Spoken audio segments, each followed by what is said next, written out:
Hi guys, welcome to Anushala by Anushree. आज हम शुरू करने वाले हैं क्लास 9th की civics chapter number 2 constitutional design को।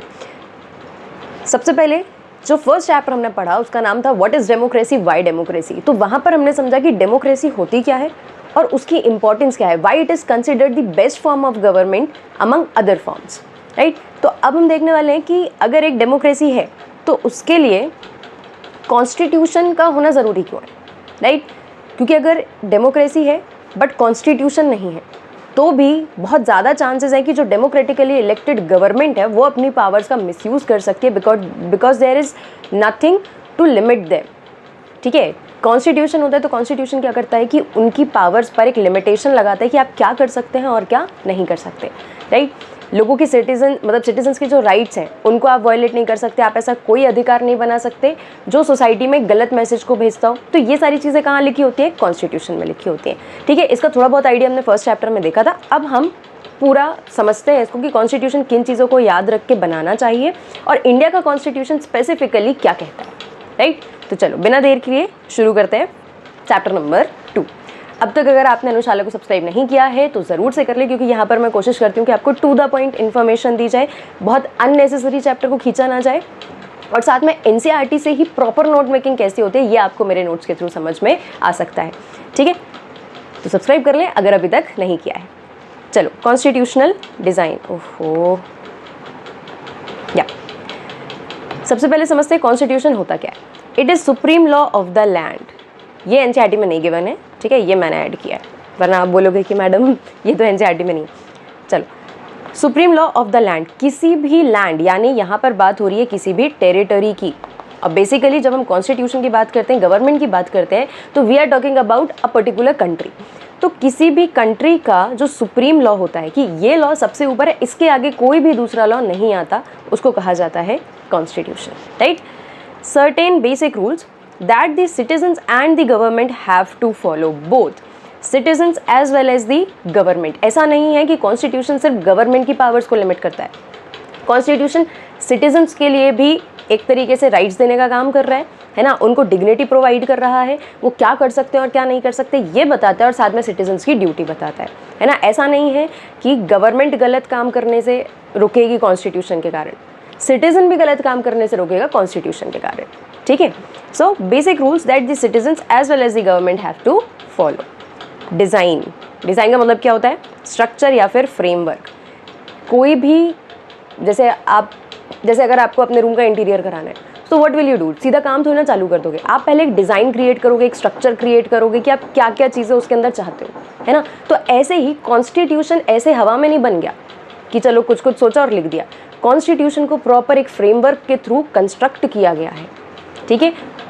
कौन कौन सी चीज़ें उसमें इंक्लूड करनी है, कौन सी दूसरी कंट्रीज से कुछ हमने लिया और अपनी कंट्री के अकॉर्डिंग उसको फ्रेम करके कॉन्स्टिट्यूशन में लिखा, ठीक है। तो आई होप अब आपको समझ में आए कि हम चैप्टर में किस बारे में पढ़ने वाले। कॉन्स्टिट्यूशन को हमने डिज़ाइन कैसे किया, ठीक है, उसकी प्रोसेस और उसका फीचर जो थे वो क्या थे, ठीक है। चलो अगेन हम क्लास 9th में और 10th में स्पेसिफिकली केस स्टडीज़ के थ्रू लगभग बहुत सारी चीज़ों को समझते हैं इन सिविक्स, ठीक है, as well as in economics. तो चलो केस स्टडी चालू करते हैं। ये केस स्टडी है साउथ अफ्रीका की। Where is South Africa? South Africa जो आपका अफ्रीकन कॉन्टिनेंट है ना, उसमें सबसे नीचे वाली जो कंट्री है वो है South Africa. A country in South Africa, country colony of Europeans in 17th and 18th century. South Africa को जो थी, जैसे हमें पता है कि जिस तरीके से इंडिया ब्रिटिशर्स की कॉलोनी थी, अफ्रीका पूरा कॉन्टिनेंट भी ब्रिटिशर्स की कॉलोनी था, ठीक है। उसमें से स्पेसिफिक एक किसके बारे में पढ़ रहे हैं हम, साउथ अफ्रीका के बारे में, ठीक है। कैपिटल आप कमेंट सेक्शन में मुझे बताएंगे। इसी तरीके से हम कंट्रीज़ की कैपिटल्स को आसानी से याद कर सकते हैं ना, जितनी बार आप उनको रिपीट करोगे, अलग अलग जगह से उनको सुनने की समझने की कोशिश करोगे, आपको याद हो जाएगा। So it was also a colony of Europeans in 17th and 18th century. 17th century का मतलब है 1600, ठीक है, और 18th सेंचुरी का मतलब है 1700 से 1800 की शुरुआत के पहले, right. White settled here in large numbers and became local rulers. अब यहाँ पर वाइट्स किसको बोला जा रहा है, यूरोपियंस, ठीक है। So they white people came to South Africa, उसको अपनी कॉलोनी बनाया गया और फिर वहाँ के लोकल रूलर्स को हटाकर इन्होंने क्या किया, ये खुद वहाँ के लोकल रूलर्स बन गए। मतलब सारी पावर किसके पास आ रही है, वाइट पीपल की, ठीक है। यहाँ पर इन्होंने एक नया कंसेप्ट चालू किया जिसका नाम है अपार्थीड। अब अपार्थीड आपने पहले भी सुना होगा। अपार्थीड का मतलब होता है racial discrimination on the basis of skin colour, मतलब कि आपकी जो स्किन है उसके कलर के बेसिस पर डिस्क्रिमिनेशन करना। ठीक है, बहुत ही अजीब सा आइडिया है, क्योंकि ये बहुत पेशेंस टेस्ट कर रही है। बहुत अजीब सा आइडिया है। क्यों?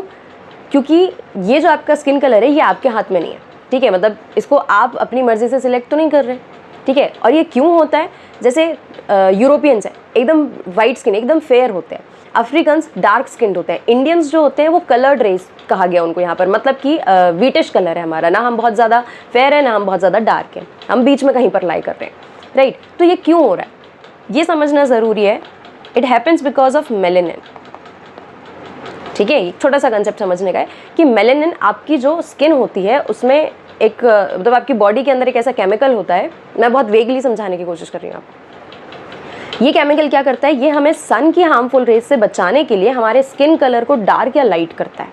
ठीक है, अब जो जितना ज़्यादा सन एक्सपोजर में रहेगा, जैसे अफ्रीका जो कंट्री है वहाँ से तीनों लैटिट्यूड पास होती हैं, tropic of cancer, equator, tropic of Capricorn. पूरा टॉरिड जोन आ रहा है। टॉरिड जोन क्या होता है? ये ट्रॉपिक ऑफ कैंसर, ये इक्वेटर और ये ट्रॉपिक ऑफ कैप्रिकॉन।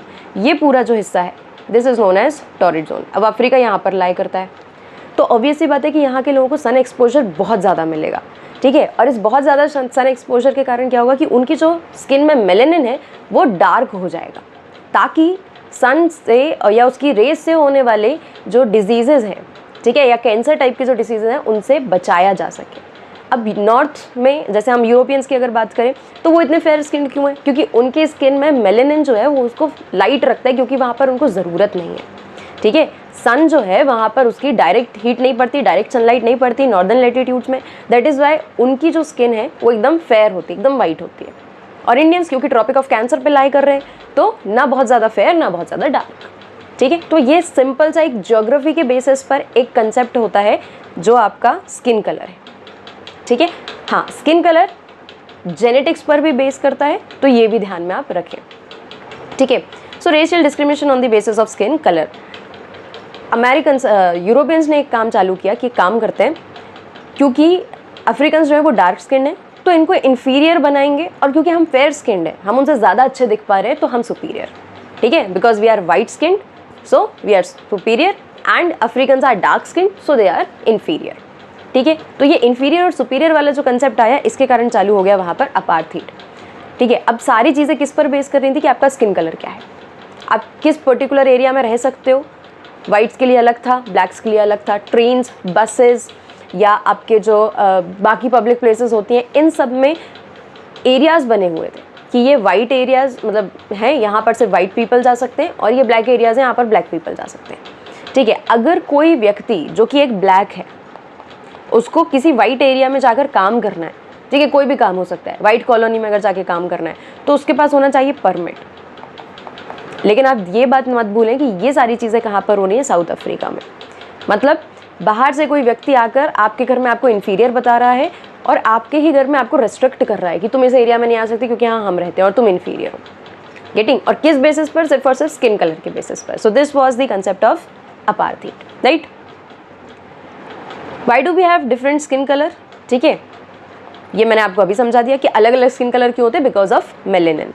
नेटिव्स जो थे, नेटिव यानी जो उस जगह को ओरिजिनली बिलोंग करते हैं, है ना, इंडिजीनियस पीपल जिनको हम कहते हैं, दे वर ब्लैक्स, और ये 3/4 थे पॉपुलेशन के। टोटल पॉपुलेशन अगर 4 हिस्सों में बांटे हम तो उसके 3 हिस्से, ये मतलब होता है 3/4 का, है ना। टोटल पॉपुलेशन को मैंने 4 अलग अलग हिस्सों में बांटा, और उसमें से जो 3 हिस्से हैं, एक ज़्यादा बड़ा हिस्सा, वो कौन थे? ब्लैक्स यानी नेटिव्स।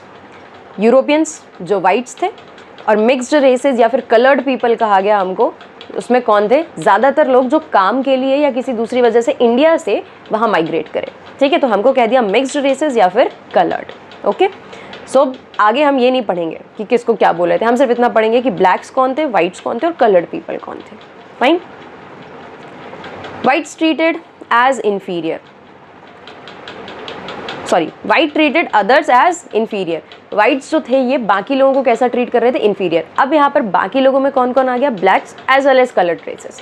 इसका मतलब कि इंडियंस अगर वहाँ पर थे तो उनको भी कोई बहुत अच्छा ट्रीटमेंट नहीं मिल रहा था, बिकॉज वो फेयर नहीं थे। ठीक है, वो कलर्ड रेसेस में आ रहे थे। Non whites didn't have right to vote. अब राइट टू वोट यानी कि कहीं ना कहीं ये गवर्नमेंट बनाने का अधिकार दे रही है, ठीक है। गवर्नमेंट तो ऑब्वियस सी बात है कि जिसकी कॉलोनी है वो बनाएगा, मतलब वाइट्स, और यहाँ पर वाइट्स को ही था वोट का अधिकार।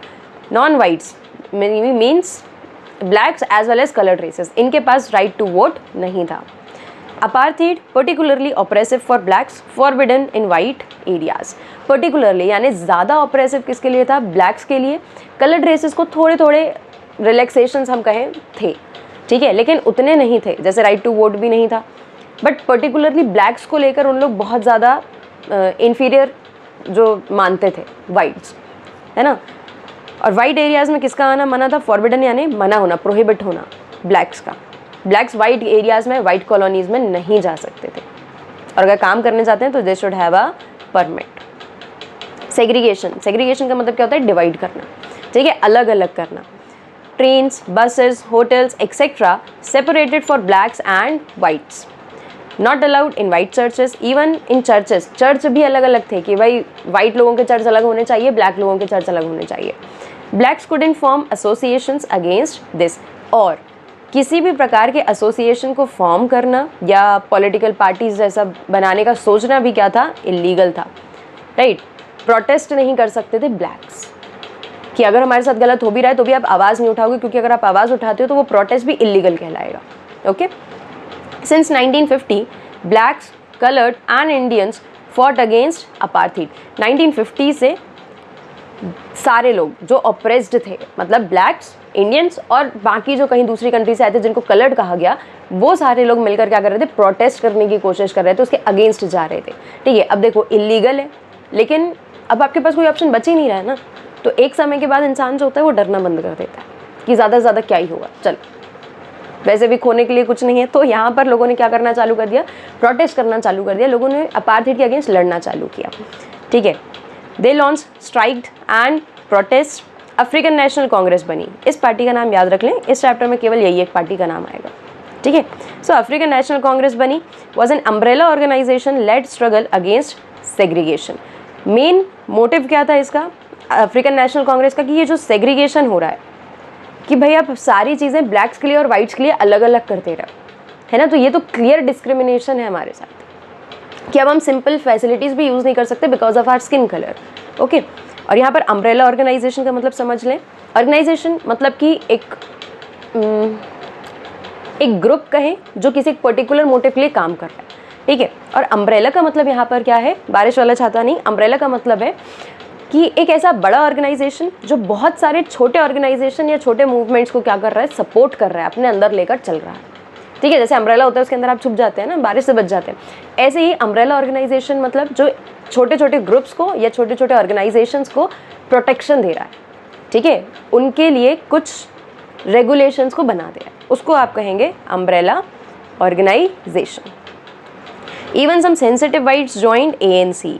Sensitive whites means those who think that apartheid or discrimination on the basis of skin color is completely wrong. ठीक है, सेंसिटिव मतलब उनको ये चीज़ समझ में आती थी कि ये जो डिस्क्रिमिनेशन है on the basis of skin colour, this is completely wrong, ऐसा नहीं होना चाहिए। तो उन वाइट्स ने, उन यूरोपियंस ने भी किसको ज्वाइन किया? ANC, right. But white racist government continued torturing. लेकिन जो वाइट रेसिस्ट गवर्नमेंट थी, रेसिस्ट का मतलब क्या होता है? ऐसे लोग या ऐसी थिंकिंग जो बेसिकली यही समझती है कि अलग अलग रेसेस हैं तो इनको अलग रहना चाहिए, किसी रेस को सुपीरियर मानती हैं, किसी रेस को इन्फीरियर मानती हैं, ठीक है।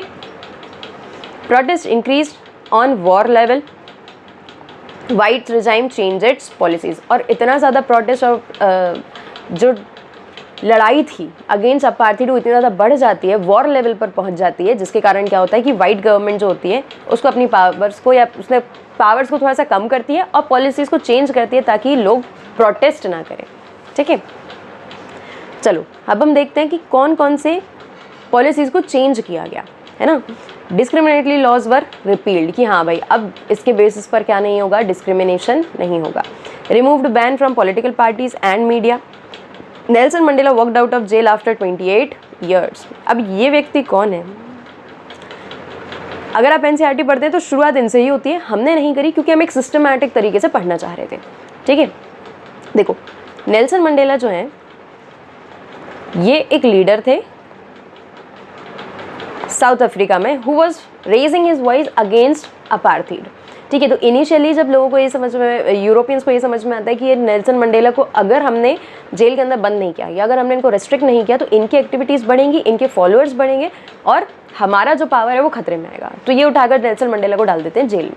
ठीक है, 28 साल तक नेल्सन मंडेला जो है वो क्या करते हैं, जेल के अंदर रहते हैं, लेकिन जब वो बाहर आते हैं तो उनकी एक्टिविटीज़ दोबारा से चालू होती है ना। और ये पॉलिसी जो चेंज करनी थी, इसमें लोगों की एक डिमांड ये भी थी कि भाई अब नेल्सन मंडेला को जेल से फ्री करो, right. So Nelson Mandela walked out of the jail after 28 years.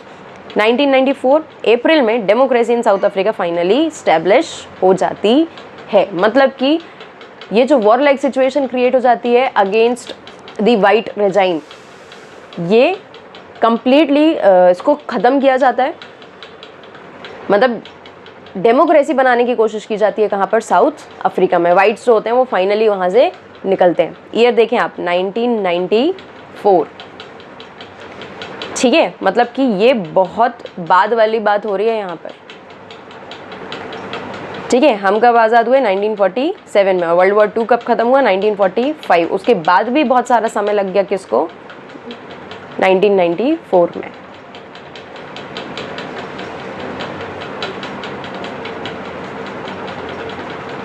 Apartheid ended as and a multiracial government establish. Apartheid finally ख़त्म होता है और एक मल्टीरेशियल गवर्नमेंट जो है वो यहाँ पर बनती है। अब ये मल्टीरेशियल गवर्नमेंट क्या होती है, रेशियल यानी अलग अलग रेसेस और मल्टी यानी बहुत सारे। एक रेस के व्यक्ति जो है वो गवर्नमेंट नहीं बनाएंगे, ना वाइट्स बनाएंगे, ना ब्लैक्स बनाएंगे, ना कलर्ड बनाएंगे। ठीक है, सारे लोग मिलकर बनाएंगे। सब जगह से, सारी कम्युनिटी से क्या आना चाहिए, रिप्रेजेंटेशन जो है वो आना चाहिए साउथ अफ्रीका की गवर्नमेंट में। अब आप यहाँ पर एक चीज़ सोचो, साउथ अफ्रीकन्स को इतने ज़्यादा लंबे समय तक क्या किया गया, डिस्क्रिमिनेट किया गया बाय अपार्थीड। ठीक है, तो अगर जब वो अपनी गवर्नमेंट बना रहे थे, फाइनली डेमोक्रेटिक गवर्नमेंट बना रहे थे, तो वो उनको मल्टीरेशियल गवर्नमेंट बनाने की क्या ज़रूरत थी। वो सिर्फ ये भी तो बोल सकते थे कि ब्लैक्स को इतने समय तक आपने डिस्क्रिमिनेट किया है, तो अब हम जब अपनी गवर्नमेंट बनाएंगे तो हम वाइट्स को उसमें कोई भी रिप्रेजेंटेशन नहीं देंगे और कंप्लीटली आप हमारी कंट्री से भाग जाओ, राइट। लेकिन ऐसा नहीं हुआ। क्यों? क्योंकि साउथ अफ्रीका हमको देता है biggest example of forgiveness. Biggest example of forgiveness, देखते हैं कैसे। चलो ये आ गया, great example of forgiveness. Forgiveness यानी माफ़ कर देना। ठीक है, black leaders and others forgive whites for the atrocities they had committed while in power. Atrocity का मतलब क्या होता है कि जो भी गलत ट्रीटमेंट दे रहे हैं ना आप परेशान कर रहे हैं किसी को, शोषण अगर हम कहें, एक्सप्लॉयटेशन कहें तो, राइट। तो ब्लैक लीडर्स और जो दूसरे रेसेस होते हैं वो क्या करते हैं, वाइट पीपल को कम्प्लीटली फॉरगिव कर देते हैं कि ठीक है आपने हमारे साथ इतने साल तक जो किया तो किया, छोड़ो, है ना, उसको भूल जाते हैं। Wanted to make new South Africa based on equality for all races। ये चाहते थे कि अब हम ऐसा साउथ अफ्रीका बनाएं जहाँ पर क्या होगा, हम इक्वालिटी रखेंगे सारी रेसेस के लिए, चाहे वहाँ पर ब्लैक्स रहें, कलर्ड रहें या वाइट्स रहें, सारे लोगों को इक्वालिटी फील होनी चाहिए, है ना। ऐसा क्यों किया? ऐसा इसलिए किया क्योंकि यहाँ पर एक बहुत सिंपल सा रूल लग गया। कौन सा रूल? कि अगर आप किसी प्रॉब्लम को बियर कर रहे हैं, है ना, अगर आप किसी भी प्रॉब्लम को बियर कर रहे हैं, आप कोई ऐसी चीज़ जो ख़राब है जिसको आपको सहना पड़ रहा है, जब आप उसको सहते हैं तो आपको समझ में आता है कि ये चीज़ कितनी ख़राब है ना, या जो मेरे साथ हो रहा है वो गलत है। ठीक है, तो आप नहीं चाहेंगे, आप कितना भी बियर कर लें, आप नहीं चाहेंगे कि वो चीज़ किसी और के साथ हो। सेम किसने दिमाग लगाया?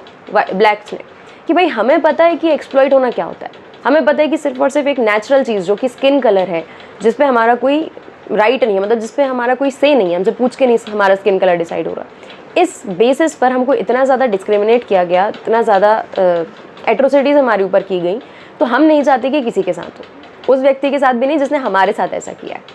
ठीक है, तो ये इसलिए कहलाया जाता है कि बिगेस्ट एग्जाम्पल ऑफ फॉरगिवनेस, है ना।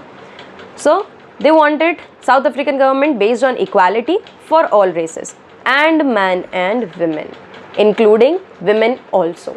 ठीक है, तो यहाँ पर इन्होंने रेशियल इक्वालिटी तो दी, ठीक है, साथ में इन्होंने जेंडर इक्वालिटी की भी बात की।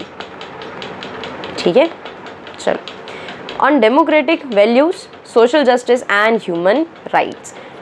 कैसे बेसिस पर बनना चाहिए? डेमोक्रेटिक वैल्यूज़ के ऊपर, है ना। मतलब प्रॉपर इलेक्शन होना चाहिए, फ्री एंड फेयर इलेक्शन होना चाहिए, सबको राइट टू वोट मिलना चाहिए, राइट। जो आपके फंडामेंटल राइट्स होते हैं, freedom of speech and expression, freedom of religion, ये सारी चीज़ें मिलनी चाहिए, है ना। सोशल जस्टिस होना चाहिए, सोसाइटी में सारी कम्युनिटीज़ को बराबरी से जस्टिस मिलना चाहिए, ठीक है। And human rights. After 2 years of the constitution was ready, it had provisions of giving most extensive rights available in any country. ये तब की बात हो रही है, मतलब जब साउथ अफ्रीका का कॉन्स्टिट्यूशन बना तो इन्होंने सबसे एक्सटेंसिव यानी सबसे ज़्यादा अधिकार अपने लोगों को देने चालू करे। क्यों? क्योंकि बहुत समय तक कंट्री की जो मेजॉरिटी है वो बहुत ऑप्रेस्ड रही है, ठीक है। Nobody should be excluded, nobody should be treated as a demon. Demon यानी होता है बैड या ईविल, राक्षस, ठीक है। तो इनका मानना था कि भाई किसी को भी एक्सक्लूड मत करो। वाइट्स ने हमारे साथ गलत किया, फिर भी उनको एक्सक्लूड मत करो। और क्यों? क्योंकि हम उनको माफ़ कर चुके, ठीक है। And nobody should be treated as a demon. ऐसा भी नहीं होना चाहिए कि भाई जो वाइट्स हैं हम उनको अधिकार कुछ अलग दे रहे हैं, है ना। क्यों? क्योंकि हम उनको बुरा ट्रीट कर रहे हैं, नहीं करना, ठीक है। उन्होंने जो किया उसको छोड़ो, अब हम इक्वालिटी दे रहे हैं अपनी डेमोक्रेटिक गवर्नमेंट में। South African constitution inspires Democrats all over the world. और पूरी दुनिया के सामने काफ़ी बड़ा एक एग्जाम्पल सेट होता है। और डेमोक्रेट्स क्यों बोल रहे हैं? क्योंकि डेमोक्रेसी का मतलब ये कि सारे लोगों को इक्वालिटी देना, उनको भी इक्वालिटी देना जिन्होंने आपको कभी इक्वालिटी नहीं दी, ठीक है। चलो, आई होप एसेंस समझ में आया होगा। एसएसटी पढ़ने का जो 4 सब्जेक्ट हैं आपके, हिस्ट्री, सिविक्स, ज्योग्राफी और इकोनॉमिक्स, ये सारे सब्जेक्ट्स ना हमें सिर्फ कंसेप्ट नहीं सिखाते, ये हमारी सोसाइटी से हमको जोड़ रहे हैं, हमको लाइफ लेसन्स प्रोवाइड करा रहे हैं। इट्स जस्ट कि आपको अपने कान, दिमाग, आंखें खोल के सुनना पड़ता है, समझना पड़ता है ना। जो बच्चे सिर्फ इसको ऐसा लेके चल रहे हैं या जो टीचर्स इसको ऐसे पढ़ा रहे हैं कि ये सिर्फ एक सब्जेक्ट है कि थ्योरी है, चलो पढ़ा दो, ख़त्म करो, या थ्योरी है याद कर लेते हैं, छोड़ देते हैं, इस तरीके से अगर आप सब्जेक्ट को पढ़ेंगे तो ना तो आप कभी सब्जेक्ट को पसंद कर पाएंगे और ना ही जो सब्जेक्ट आपको वैल्यूज़ देता है वो कभी सीख पाएंगे, है ना। हर सब्जेक्ट, चाहे कोई भी सब्जेक्ट आप पढ़ लें, वो आपको एक वैल्यू प्रोवाइड करता है। ये सब्जेक्ट बहुत ज़्यादा वैल्यू प्रोवाइड करता है क्योंकि इसके अंदर 4 सबसेक्शंस हैं, ठीक है। तो बेटर है कि अगर पढ़ ही रहे हो, पढ़ना ही है, तो कम से कम थोड़ा सा वैल्यूज़ को सीखते हुए पढ़ो, ठीक है। थोड़ा सा इंटरेस्ट जगाने की कोशिश करो। चलो, why do we need a constitution, ये इसी लेक्चर में कर लें या अगले में करेंगे। चलो, इसमें सिर्फ साउथ अफ्रीका की केस स्टडी रहने देते हैं और उसका कंक्लूजन क्या निकला, उन्होंने डेमोक्रेटिक गवर्नमेंट कैसे बनाई, ये हमने देखा, ठीक है। अब इसके बाद हम पढ़ेंगे इंडिया के बारे में, ठीक है। ये छोटा सा टॉपिक और देख लेते हैं। चलो, कॉन्स्टिट्यूशन की ज़रूरत क्यों पड़ी अफ्रीकन्स को? क्योंकि अब एक डर दोनों कम्युनिटीज़ के बीच में था, दोनों रेसेस के बीच में था, ब्लैक्स के भी और वाइट्स के भी। ब्लैक्स के मन में क्या था कि यार दोबारा से अगर हमको ऑप्रेस करने लग गए तो, दोबारा से हमको एक्सप्लॉइट करने लग गए तो। और वाइट्स के मन में ये था कि ऐसा ना हो कि हमारे पास जो राइट्स हैं, जो इतने समय में हमने बचा कर रखे हैं, जो प्रिविलेजेस हम एंजॉय कर रहे थे, वो तो हमारे हाथ से नहीं चले जाएंगे, क्योंकि हमें सर्वाइव तो यही करना है। लोग वहाँ पर सेटल हो चुके थे, वहाँ के लोकल रूलर बन चुके थे, ठीक है। In case of South America, sorry this is South Africa ना,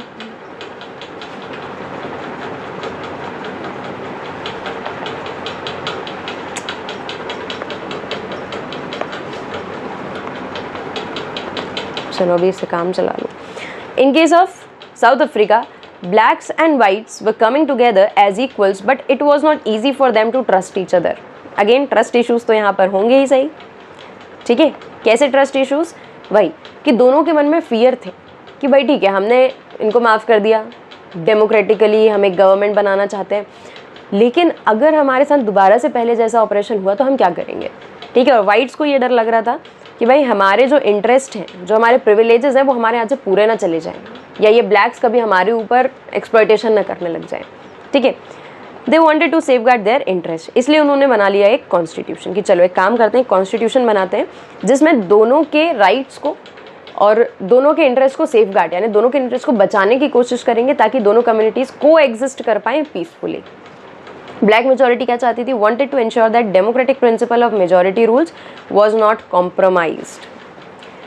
डेमोक्रेटिक प्रिंसिपल, डेमोक्रेसी में एक प्रिंसिपल होता है क्या, कि भाई मेजॉरिटी जैसा चाहेगी वैसा होगा, ठीक है। तो ये चाहते थे कि ऐसा नहीं होना चाहिए कि हमारा, क्योंकि हम ब्लैक्स मेजॉरिटी में हैं तो हमारे इंटरेस्ट को कॉम्प्रोमाइज़ कर दिया जाए वाइट्स के लिए, ठीक है। Wanted substantial social and economic rights, that is 1 person 1 vote, ठीक है। इनको सोशल और इकोनॉमिक राइट्स भी चाहिए थे और साथ में they also wanted to have political equality, that is 1 person 1 vote. White minority क्या चाहती थी? सी, ध्यान दें, यहाँ पर ब्लैक मेजॉरिटी थी और वाइट माइनॉरिटी थी, है ना। Wanted to protect its privileges and property, property मतलब इतने समय में जो उन्होंने वहाँ पर अपनी वेल्थ क्रिएट की थी, जो प्रॉपर्टी बनाई थी, उसको भी प्रिवेंट करना चाहते थे। But now both wants, but how both the wants could be satisfied, दोनों वांट्स कैसे सेटिस्फाई कर सकते थे? By making a constitution, by rules were written down that everyone decided to abide not avoid, abide यानी to follow, है ना, simply कि हाँ भाई I abide by this, मतलब कि मैं इस बात से सहमत हूँ और मैं इसको मानूंगी, ठीक है। तो सोल्यूशन क्या था कि सारे रूल्स को लिख दो, कहाँ लिख दो? कॉन्स्टिट्यूशन में लिख दो, ठीक है। और ऐसे रूल्स बनाओ जो सारे लोग फॉलो करने के लिए तैयार हो, ठीक है। ऐसा नहीं होना चाहिए कि मैंने नियम बना दिए और अब सबके ऊपर फोर्सफुली मैं उसको चाह रही हूँ कि भाई आप लोग फॉलो करेंगे, ठीक है, करना ही पड़ेगा, कोई ऑप्शन नहीं है। जबकि कॉन्स्टिट्यूशन कैसे बनता है? कॉन्स्टिट्यूशन बनता है कि हम ऐसे रूल्स बनाते हैं जिस पे लगभग सारे लोग अग्री करेंगे कि हाँ भाई ये बात सही है, तो हम इसको मानने तैयार हैं, ठीक है।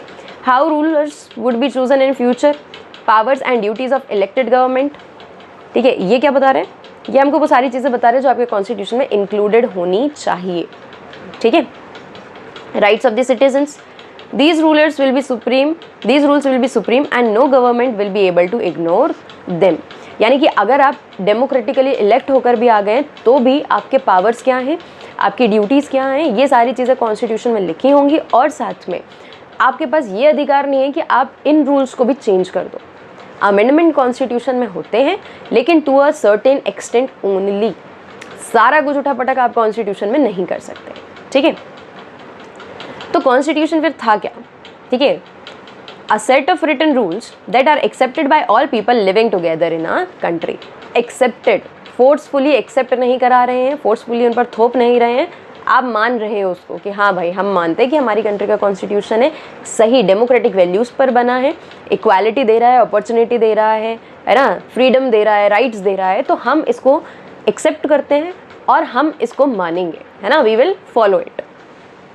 Defines the relationship among people living in a country as well as between people and the government। ये क्या बात हो गई? ये एक रिलेशनशिप को बताता है कि लोग जो रह रहे हैं कंट्री में वो कैसे हैं, कि मेजॉरिटी और माइनॉरिटी रह रही हैं, दो अलग अलग रिलीजियस कम्युनिटी रह रही हैं, तो ये किस तरीके से सर्वाइव करेंगी, है ना, इनके आपस में रिलेशन क्या है। और गवर्नमेंट और पीपल के बीच में कि क्या गवर्नमेंट रूल बना देती है, लोगों को मानना पड़ता है, या फिर क्या लोगों की मर्जी से गवर्नमेंट बन रही है, डेमोक्रेटिकली इलेक्ट हो रही है, फेयर इलेक्शंस हो रहे हैं या नहीं, ये सारा कुछ कौन डिसाइड करता है? आपका constitution. It generates a degree of trust and coordination. Trust कैसे बनेगा? ट्रस्ट जैसे हमने देखा कि ब्लैक मेजॉरिटी और वाइट माइनॉरिटी दोनों को ट्रस्ट इशूज थे, तो एक ट्रस्ट और कोऑर्डिनेशन कैसे बनाया गया? कॉन्स्टिट्यूशन में लिख कर कि हाँ अब ये लिख गया है और अब इसको मानना पड़ेगा। अब जो इसको नहीं मानेगा उसको कॉन्स्टिट्यूशन में मेंशन सज़ा भी मिलेगी, ठीक है। How government will be constituted and it's power. Government कैसे बनेगी भाई? डेमोक्रेसी से बनेगी। कौन से एरिया के लोगों के पास वोटिंग राइट्स होगा, कितनी एज के लोगों के पास वोटिंग राइट्स होगा, फिर वोटिंग की प्रोसेस क्या होगी कि एक व्यक्ति को एक ही वोट मिल रहा है या ज़्यादा मिल रहे हैं, right. Then it limits the power of government and gives rights to citizen. लोगों के राइट्स को क्या करता है? सॉलिड करता है, मतलब कहेंगे कि लोगों के राइट्स को सपोर्ट कर रहा है, ठीक है, और गवर्नमेंट की पावर पर लिमिटेशन लगा रहा है, ठीक है। अब लोगों को राइट्स देना ज़रूरी क्यों है? क्योंकि उनके पास सिर्फ एक अधिकार होगा, जैसे वो राइट टू वोट। अब वोट देने के बाद जो गवर्नमेंट अपने 4-5 साल के टेन्योर में काम कर रही है उस पर भी तो लिमिटेशन लगानी होगी, वरना ऐसा नहीं होगा कि मुझे लोगों ने इलेक्ट कर दिया अब मैं जाकर जो मर्जी चाहे कर रही हूँ, ठीक है। अगर ऐसा होगा तो क्या होगा? गवर्नमेंट की पावर अनलिमिटेड रहेगी और अगेन लोगों के राइट्स तो कहीं से नहीं बचने वाले, ठीक है। Expresses the aspirations of people about creating a good society. Aspirations का मतलब क्या होता है कि आपकी क्या इच्छाएं हैं, आप क्या चाहते हैं अपनी कंट्री को कैसा बनाना चाहते हैं, एक आइडियल स्टेट आप कैसा बनाना चाहते हैं अपनी कंट्री को, ठीक है। ये सब कुछ इसमें मेंशन होता है कॉन्स्टिट्यूशन में। How do you want to create a good society, what are your ideas, okay. So this is all about constitution. यहाँ स्टॉप करेंगे आज का लेक्चर, ठीक है। कल से इंडियन कॉन्स्टिट्यूशन के बारे में पढ़ना है तो नए फ्रेश लेक्चर से उसको चालू करेंगे, ठीक है। आप एक बात ध्यान रखें कि ये वाला जो कंसेप्ट है, यहाँ से नीचे तक हमने जितना भी पढ़ा है, ये सारे जो पॉइंट्स हैं ये बहुत इंपॉर्टेंट है। मैंने इनको एकदम कम शब्दों में एक एक लाइन का एक पॉइंट बनाकर लिखने की कोशिश की ताकि ईजी टू रिमेंबर रहे, है ना। इसको 3-4 बार आप रिवाइज करो और थोड़ा सा ध्यान से फोकस्ड होकर पढ़ोगे ना तो आपको अपने आप ऐसा समझ में आए कि इसको एक्चुअली याद करने की ज़रूरत तो है ही नहीं। याद वो बच्चे करते हैं जिनको समझने में नहीं आ पाता, ठीक है। ये समझने के बाद वो चाहते हैं कि वो टू द पॉइंट लिखें। अदरवाइज अगर आप समझ लेते हैं तो आपके लिए सफिशिएंट है। अगर आप लिख सकते हैं, राइटिंग स्किल्स हैं आपके पास, तो आप इजीली अपना आंसर लिख पाएंगे, ठीक है। चलो, okay, so that's it for today. अगर आपको ये लेक्चर पसंद आया, कॉन्स्टिट्यूशन समझ में आया, साउथ अफ्रीका की केस स्टडी समझ में आई, तो लाइक करना ना भूलें। आपके लाइक करने में 1 सेकेंड से भी कम का समय लगता है, लेकिन वो काउंट होता है, ठीक है। अगर आपको लेक्चर बहुत पसंद आया तो प्लीज़ कमेंट सेक्शन में मुझे बताएं, अपने दोस्तों के साथ ज़रूर से शेयर करें, और अगर अब तक आपने अनुशाला को सब्सक्राइब नहीं किया है तो kindly do it. Thank you so much, keep watching.